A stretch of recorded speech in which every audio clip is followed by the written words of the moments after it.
DBSCG thingz. What is up, Yuhp gang? It's your boy Taxton and welcome back to Yuhp DBSCG thingz. And today I got another very exciting battle for you guys. This is going to be round 1 from our local this week. This is Kid Icarus versus King Mechi.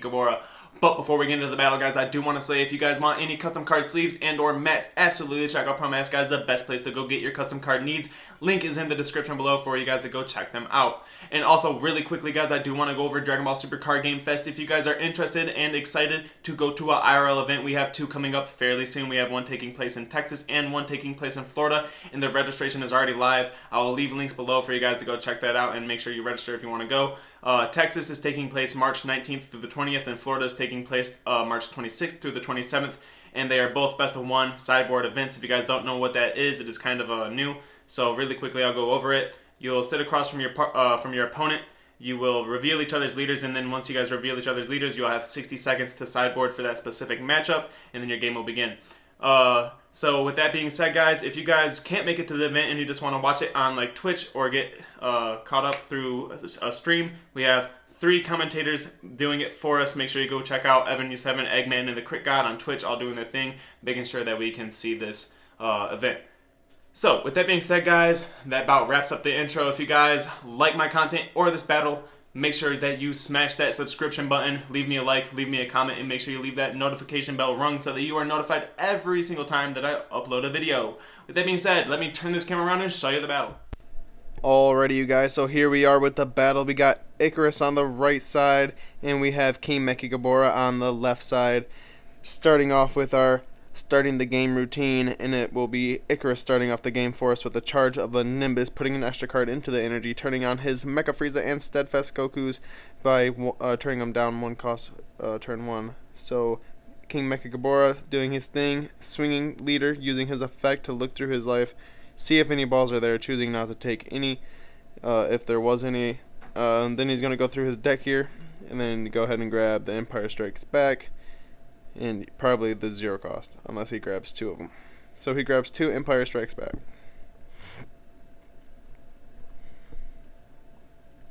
I am really sorry about the glare on the leader there, guys. That is, unfortunately, not something I can fight too easily. So Icarus' turn starts after taking that damage from the leader, drawing his card, choosing what to charge. Probably going to be a second extra card, enabling the full reduced cost of his Mecha Frieza and his Steadfast Goku.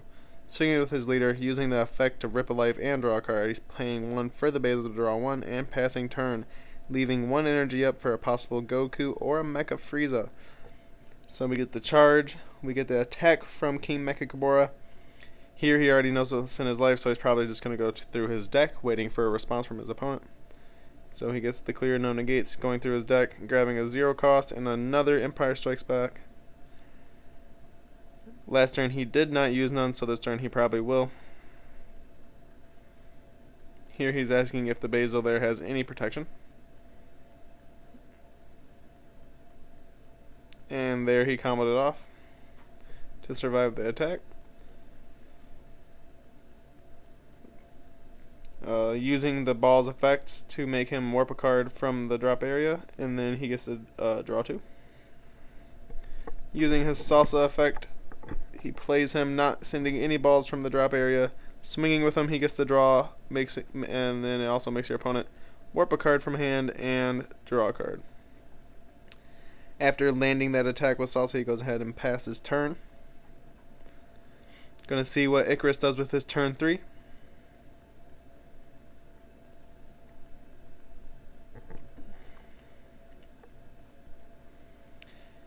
Waiting on the charge here.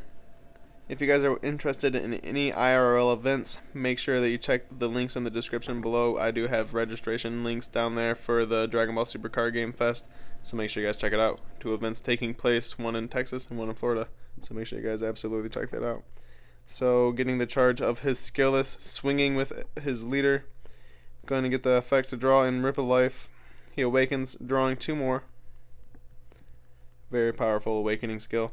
Comboing a dragon to draw another one, another very powerful effect of the leader. We're going to get the tap 1 activate battle effect, giving 10k to something.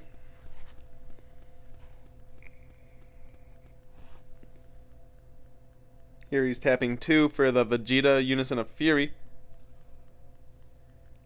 Debating on what to do, if he wants to rest it or play something to rest. Using the leader effect to draw a card and play the dragon, and then using the Unison effect to rest the dragon, get a marker, and then immediately minusing a marker. Swinging 15k into the salsa, trying to get rid of that. Dealing with it, and then passing turn.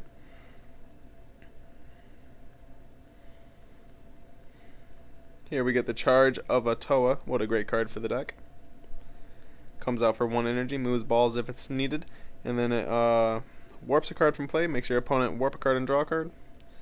Very effective. Here he is using the 0 cost effect to get rid of his 1-drop to the warp, making that 1 less card for the Icarus draw engine that he has to worry about. Using the Empire Strikes Back effect to ditch a ball and draw 2. Attacking with his leader here. Here he is getting Mecha Frieza, exactly what Icarus wants to do. Take advantage of your on the very first attack, negate with it, and work your way from there. Because that negate basically stops the turn unless he plays a Unison that has any value to it. So here it gets 1 ball from the deck and 1 from the life. I believe that swing there is the last swing necessary for King Mechikabura when it comes to grabbing the balls. Here we're getting a pay 1 action for Unison.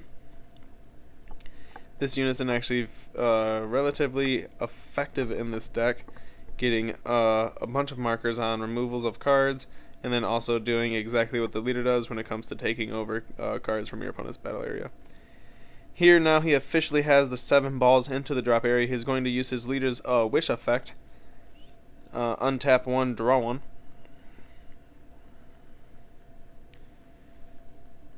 Looks like he's going through his hand, making sure he has more efficient plays. Here he's going for the Toa effect. Paying 1 as long as he has balls in the drop area. Paying 1, moving some balls. And then warping a card on play and warping a card from hand and making him draw a card. A very good card, and plus it is a 10k blocker for only 1 energy, so that is also a plus. And that effect there, getting rid of that Mecha Frieza, actually adds a marker to his Unison, so that's a cool play there.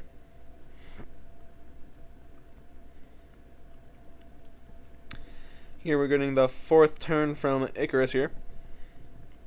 Charging his Basil. Most yellow players only play 2 copies of Basil, so that's probably going to be the last Basil that the King Mechi player has to deal with. Still under the hindrance of the Unison effect, getting the rest of the Unison effect and activating that once again so that you can't attack with anything greater than the energy.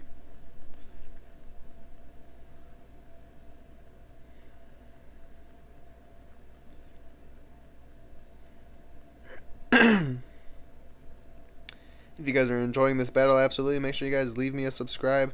Consider liking this video, dropping a comment. I definitely want to know what you guys think about Icarus. How do you guys feel about the ban? I want to know how you guys feel about Icarus going on the on that list.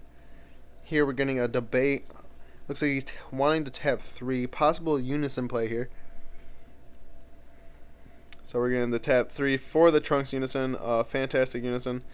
He's going to use the effect to rest the card, and if it's a 4 cost or less, it does get KO'd. So here we are getting the attack into his Unison. Probably just really just trying to get rid of that Unison. Take all resources away from King Mechi and make him waste it. So that 20k dual attack Unison definitely took care of his. Continuing to move forward. We still have the leader attack waiting.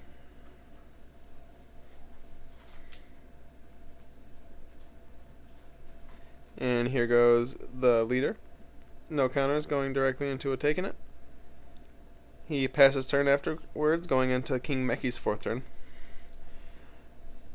And now that King Mechi is officially at 4 energy, this deck can start doing pretty impressive plays, considering that it can drop into the King Vegeta play if it wants to, or even go into the big King Mechikabura play if it really wanted to. So that is definitely an option there. Probably going to stick to a more defensive route, but the option is definitely there.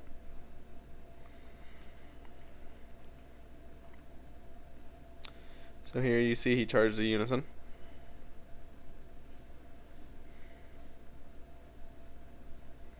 Here we're getting the 2 energy tap for a new Unison. It looks like he had a lot of copies of Unisons in his hands. And he stacks his Unisons, making that a total of every one of those Unisons were in his hand during that duration of the past turn and this turn. Swinging with it, starting with a Unison and getting negated with Mecha Frieza. Kind of hurting this deck. Probably should have started with the leader so that you didn't have to deal with not being able to attack with your leader. So since he wants to draw, he's going to tap an energy to swing with his leader. Tapping an energy for that definitely triggers Poutine's play. So here's the entrance for Poutine. He's getting the combo so that he doesn't have to take that damage.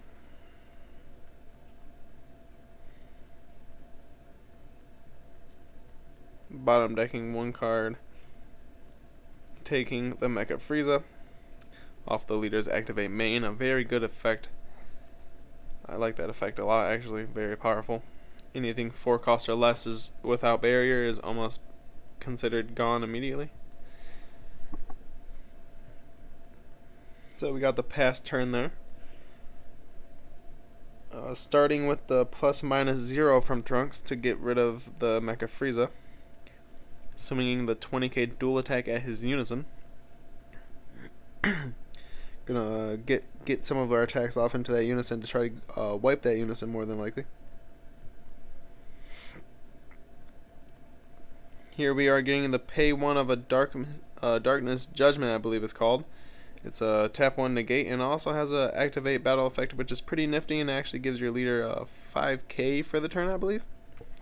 With the second attack into the Unison from Trunks, we're gonna get a power burst with a sparking effect, and then right after that, getting the play of a Turles and then attack into the Unison.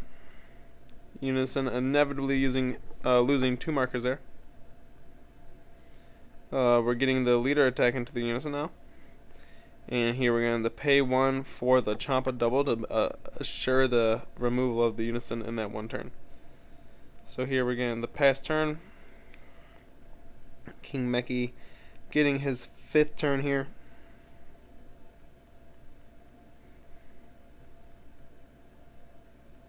Charging a Deborah counterplay.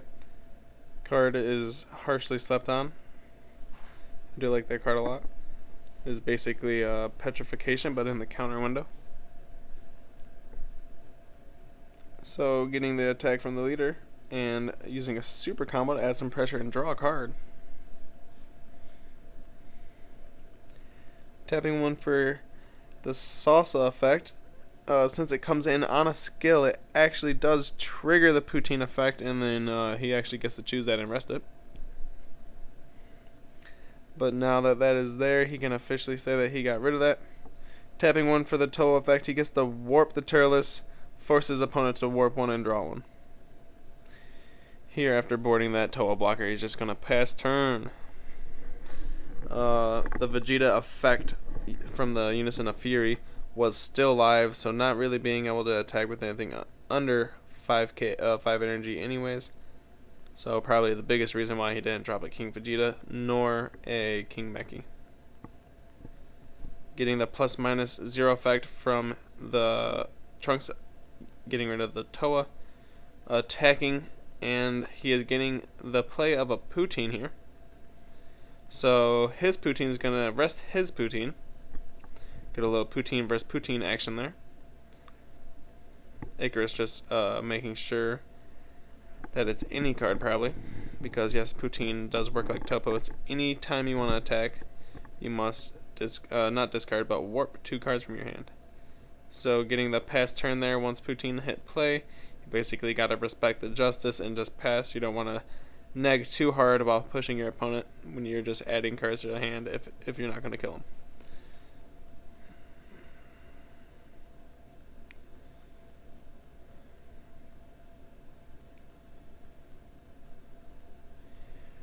reading the poutine effect. King Mechi having to find a way to work around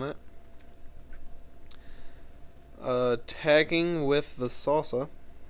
You got a bunch of energy up by Icarus here. I wouldn't doubt it if he taps one for a Mecha Frieza. Using the salsa auto, he has to move a battle card and draw. He's going to combo, and he's going to get his draw.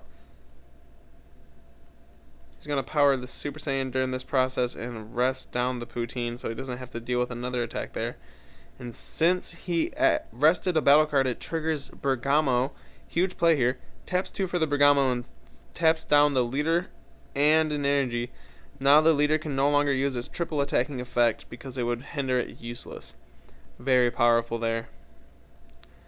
We have 5 total energy left up from King Mechi. We're going to see more energy being played here. 1 for the rare Mechikabara. This card, very good. Draws a card, and then it also has an activate main where you can pay 1, and I believe it searches for a Salsa or a Toa from like the top few cards and plays it. Here he's going to pay 2 for the King Vegeta. This card does have barrier. He gets responded to with Goku, so it does come into play in rest mode, but it does have its on-play autos. Cool thing here is that this card necessarily wants to be in rest mode for one of its better effects, so not being able to swing with it that turn wasn't really a huge deal because getting it into rest mode was more important than the attack itself.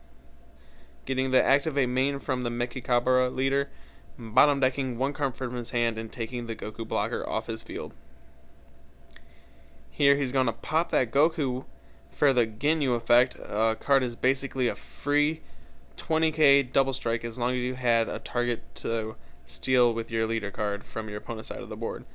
On the attack, you do see the play of a Frieza army reinforcements negate, negating the attack and playing a blocker. Blocker officially useless now that it's not a useless set, but now that the turn is basically over. Not going to be able to do too much with that blocker besides try to swing with the 10k power on your turn. So getting all those energies up, going back into Icarus' turn here. He does have a lot of energy, but he's counting here and it doesn't seem like he quite has the drop. It does look like he's looking into a big overround play here. He's going to play the higher dragon, draw a card, and he's asking about King Vegeta. Swings into it, trying to get rid of it so he doesn't have to deal with that effect. Comboing with his higher dragon, drawing another card. Now this is a 20k to what I believe is a 19k, I believe. We're going to see what he does here. Probably not dump too much more unless he's really trying to fill that drop area for Fu. So here he just leaves it there at 20. You see the combo out. He probably thought he was going to let it die there. So on that unison attack, he does let it die. So now on the second unison attack, you get to put it into his leader. Now he's forcing him down to 3. Now that he did play the unison, or not the unison, now that he did play that Frieza army on his last turn, he does get that 10k attack like I was talking about. And he combos up a bunch to force it and fill his drop area for Fu. Fu coming in. Not too many negates you can do about Fu because it does shut off everything, and it looks like Mechi just didn't have the response and his hand was too small, so you can't expect too much of a combo out from that. So that basically is the wrap up for us, guys. If you guys like this battle, make sure you leave me a like, comment, and subscribe. We will see you guys next week.